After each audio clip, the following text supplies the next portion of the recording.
മലപ്പുറം കരുവാരക്കുണ്ട് കടുവയ്ക്ക് വെച്ച കൂട്ടിൽ പുലി കുടുങ്ങി.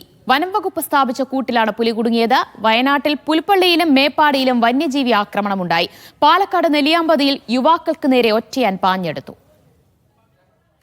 മലപ്പുറം കരുവാരക്കുണ്ട് കേരള എസ്റ്റേറ്റിൽ വനം വകുപ്പ് സ്ഥാപിച്ച കൂട്ടിലാണ് പുലി കുടുങ്ങിയത്. കാളികാവ് യുവാവിനെ കൊലപ്പെടുത്തിയ കടുവയ്ക്കായി സ്ഥാപിച്ച കൂട്ടിലാണ് പുലി കുടുങ്ങിയിരിക്കുന്നത്. പ്രദേശത്ത് പ്രതിഷേധവുമായി എത്തിയ നാട്ടുകാർ വനംവകുപ്പ് ഉദ്യോഗസ്ഥരെ തടഞ്ഞു.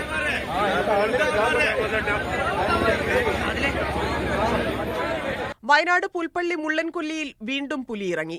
കബനിഗിരി സ്വദേശി കുന്നേൽ ജോയിയുടെ ആടിനെ കൊന്നു. മേപ്പാടി പുഴമൂലയിലും വന്യജീവി ആക്രമണമുണ്ടായി. കടവത്ത് ഗിരീഷിന്റെ വളർത്തുനായയാണ് കൊന്നത്. കോഴിക്കോട് കൂടരഞ്ഞി പൂവാരൻതോട്ടിൽ വീണ്ടും പുലി ഇറങ്ങി. ബൈക്ക് യാത്രക്കാരും റിസോർട്ടിലേക്ക് പോകുന്നവരുമാണ് പുലിയെ കണ്ടത്. പാലക്കാട് നെല്ലിയാമ്പതിയിൽ യുവാക്കൾക്ക് നേരെ ഒറ്റയാൻ പാഞ്ഞെടുത്തു. വടക്കഞ്ചേരി സ്വദേശികളായ രണ്ടുപേരും തലനാരിഴയ്ക്കാണ് രക്ഷപ്പെട്ടത്.